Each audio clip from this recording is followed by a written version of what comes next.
मी माझ्या राष्ट्रवादी महिला काँग्रेसच्या प्रदेशाध्यक्षपदाचा राजीनामा देत आहे. त्याचा आपण स्वीकार करावा. 2 ओळींचं पत्र लिहून रुपाली चाकणकर यांनी महिला प्रदेशाध्यक्षपदाचा राजीनामा दिला. आधी महिला आयोगाचं अध्यक्षपद आणि आता पक्षाचं महिला प्रदेशाध्यक्षपद. चाकणकरांकडून दोन्ही गेलं. कारण एकच, चाकणकरांचं अशोक खरात कनेक्शन.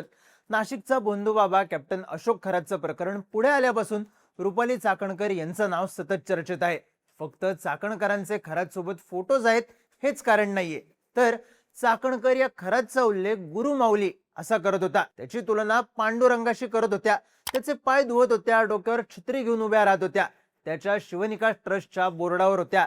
एवढंच नाही तर एका स्थानिक वृत्तपत्राने खरातचे कारनामे समोर आणण्याचा प्रयत्न केला तेव्हा त्या पेपरच्या संपादकाला फोन करणाऱ्या चाकणकरच होत्या. पण चाकणकर खरात कनेक्शन आहे कधीपासून?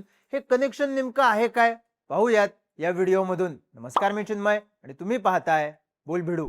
अशोक खरातचे अनेक नेत्यांसोबतचे फोटोज समोर आले. त्यात राज्याचे माजी मुख्यमंत्री एकनाथ शिंदे यांचा सपत्नीक पूजा करतानाचा फोटो आहे. मंत्री राधाकृष्ण विखे पाटील, माजी मंत्री दीपक केसरकर, खासदार निलेश लंके, माजी मंत्री जयंत पाटील यांचेही खरातच्या मंदिरातले फोटो समोर आले. पण सगळ्यात जास्त टीका झाली ती रुपाली चाकणकर यांच्यावर. याच टीका वाढल्या. चाकणकर यांचा राजीनामा घ्यावा अशी मागणी होऊ लागली आणि चाकणकरांचे दोन्ही पदांवरचे राजीनामे घेण्यात आले. पण विषय फक्त टीकांपुरता मर्यादित नव्हता.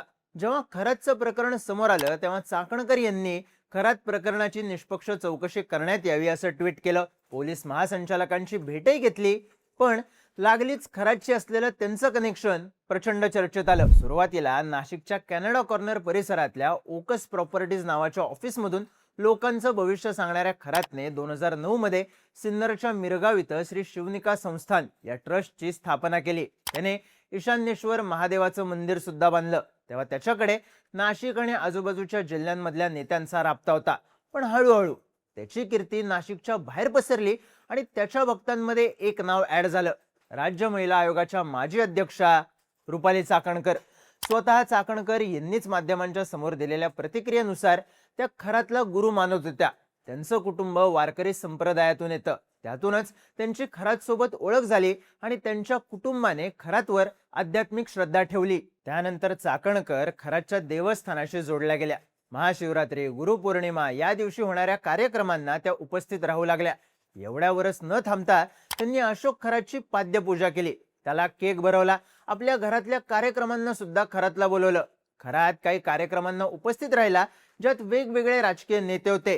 पण यावेळी निघालेल्या प्रत्येक फोटोत चाकणकर मात्र कायम होत्या. चाकणकर यांनी स्वतः सांगितलं की त्या प्रदेशाध्यक्ष असताना खरातच्या शिवनिका संस्थांच्या विश्वस्त झाल्या. म्हणजेच 2019 साली त्या शिवनिका संस्थांच्या ट्रस्टवर गेल्या असा त्यांचा दावा आहे. पण खरातच्या वडिलांचं 2017 मध्ये निधन झालं. तेव्हा खरातच्या वडिलांना श्रद्धांजली वाहणाऱ्या पोस्टरवर चाकणकरांचं नाव विश्वस्त म्हणून होतं. म्हणजेच त्या 2017 पासूनच खरातच्या संस्थांवर होत्या. म्हणजेच त्याच्या आधीपासून त्या खरातच्या भक्त होत्या हे निश्चित. साहजिकच त्यांची खरातच्या मंदिरात होणाऱ्या प्रत्येक कार्यक्रमाला हजेरी होती. खरात दर 8 दिवसांनी त्याच्या मिरगाव मधल्या मंदिरात आणि फार्म हाऊसला यायचा. त्यावेळी त्याच्यासोबत गाड्यांचा लवाजमा असायचा. त्याच्या भोवतीचं वलय वाढत गेलं. अनेक नेते खरातच्या दरबारात हजेरी लावू लागले. रुपाली चाकणकर यांनी माध्यमांशी बोलताना आपल्या विश्वस्त पदाचा कार्यकाळ हा ऑगस्ट 2025 पर्यंतच होता असं सांगितलं असलं तरी खरातच्या वडिलांना श्रद्धांजली वाहणाऱ्या 2017 मधल्या पोस्टरवर चाकणकर यांचं नाव असणं हे खरात आणि चाकणकर यांची किती जुनी जवळीक होती हे सांगण्यासाठी पुरेसं आहे. खरातला गुरुस्थानी मानणं, त्याचे पाय धुणं, आपल्या पतीसोबत खरातच्या उपस्थितीत महादेवाची पूजा करणं हे सगळं सुरू असतानाच चाकणकर यांचा एक व्हिडिओ सुद्धा व्हायरल झाला ज्यात त्या खरातची तुलना पांडुरंगाशी करतात. सोबतच मला जन्म आई वडिलांनी दिला असला तरी मी आयुष्यात काय करायचं, माझं उद्दिष्ट काय आहे हे मला गुरु माऊलींनी म्हणजेच कॅप्टन अशोक खरातने सांगितलं असं चाकणकर म्हणताना दिसतात. सध्या खरातच्या श्री शिवनिका संस्थांचं बँक अकाउंट SITने सील केल्याचं सांगण्यात येतंय. पण याच अकाउंटमधून परदेशात पैसे पाठवण्यासाठी हवाला नेटवर्कचा वापर केला जात होता. याबद्दलचे सबळ पुरावे SITकडे असल्याच्या बातम्या आहेत. याच संस्थांच्या बोर्डावर रुपाली चाकणकर होत्या. त्यामुळे त्यांच्या अडचणी आणखी वाढण्याची शक्यता आहे. आणखी एक महत्त्वाची गोष्ट म्हणजे सुषमा अंधारे यांनी चाकणकर यांच्यावर केलेला अघोरी पूजेचा आरोप. 2 सप्टेंबर 2024 ला सोमवती अमावस्या होती, तेव्हा चाकणकर यांनी खराच्या मंदिरात अघोरी पूजा केली, स्वतःची अनामिका कापून रक्त वाहिलं. त्यामुळेच त्यांच्या बोटाला जखम होती असा दावा अंधारे यांनी केला. सोबतच चाकणकर यांच्यावर त्या खराच्या व्यावसायिक भागीदार होत्या का, त्यांचे पती आणि खराचे निकटवर्तीय यांचे व्यावसायिक संबंध होते का, असे अनेक सवाल अंधारे यांनी चाकणकर यांच्याबद्दल उपस्थित केले. सोबतच 2020 मध्ये अशोक खराच्या शिवनिका संस्थांसाठी 39 लाख लिटर पाणी वळवण्यात आलं होतं. तेव्हा महाविकास आघाडी सरकार सत्तेत होतं. जलसंपदा खातं राष्ट्रवादी काँग्रेसच्या जयंत पाटील यांच्याकडेच होतं. त्यामुळे चाकणकर यांच्या शिफारशीनेच हा निर्णय घेण्यात आला का, असेही आरोप झाले.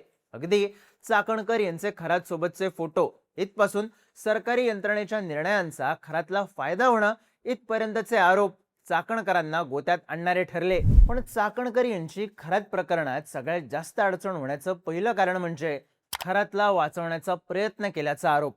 4 मार्च 2025 ला खबरदार पुढारी या स्थानिक दैनिकाने भोंदू कॅप्टन बाबाचा पोलखोल करणारी बातमी प्रसिद्ध केली होती. या बातमीमध्ये त्यांनी अशोक खरातचं नाव कुठेही लिहिलेलं नव्हतं, फक्त कॅप्टन असा उल्लेख केला होता. हा कॅप्टन महिलांचा विनयभंग करत असल्याचं त्यात नमूद करण्यात आलं होतं. पण ही बातमी छापल्यानंतर खबरदार पुढारीच्या संपादकांना बातमीबद्दलचे पुरावे विचारणारं पत्र राज्य महिला आयोगाकडून आलं. आपल्याला रुपाली चाकणकर यांचा जाब विचारणारा फोन आल्याचा दावाही खबरदार पुढारीचे संपादक दत्तात्रय खेमनार यांनी केला. कॅप्टन खराच्या विरोधात बातमी दिल्यानंतर त्याबाबत पुरावे विचारणारा पाठपुरावा चाकणकरांनी केला आणि त्यांना उत्तर देणारं पत्रही पुढे आलं. अर्थात कॅप्टनच्या भूलथापांना महिला बळी पडत असताना आणि एक वर्तमानपत्र सत्तेसमोर आणत असताना चाकणकरांनी महिला आयोगाच्या अध्यक्ष असूनही अशा वर्तमानपत्रावर आणि बातमीदारावर दबाव आणला का, असा प्रश्न पुढे आला. चाकणकर यांची खरात प्रकरणात सगळ्यात जास्त अडचण होण्याचं दुसरं कारण म्हणजे त्या महिला आयोगाच्या अध्यक्ष असणं.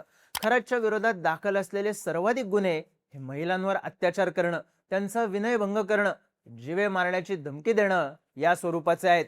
खराचे 150 पेक्षा जास्त महिलांसोबतचे व्हिडिओ असल्याचं सांगण्यात येत आहे. चाकणकर यांनी आपल्याला खराची दुसरी बाजू माहिती नव्हती असा दावा केला असला तरी मागच्या 15 वर्षांपेक्षा जास्त काळ त्या खरातला ओळखत होत्या. खराच्या या विकृत कारनाम्यांची चर्चा नाशिकमध्ये बराच काळ सुरू होती. तरीही चाकणकर यांना कल्पना नव्हती का, त्यांनी जाणून बुजून डोळेझाक केली का, असा प्रश्न विचारला जातोय. आणि असला प्रकार करणाऱ्या भोंदू बाबाला महिला आयोगाच्या अध्यक्षाच गुरुस्थानी मानत होत्या, त्याच्या विश्वस्त मंडळावर होत्या. त्यामुळेच चाकणकर यांच्या राजीनाम्याच्या मागणीने जोर धरला आणि त्यांचे राजीनामे झालेही. थोडक्यात काय तर चाकणकर यांचं खरात कनेक्शन फक्त त्यांच्या भक्त असण्यापुरतं मर्यादित नव्हतं, तर त्या खराच्या श्री शिवनिका संस्थांच्या विश्वस्त मंडळावर होत्या. त्या खराच्या पूजांना हजेरी लावायच्या, याच पूजांमधून खरात भक्तांना गंडा घालायचा असं समोर येतंय.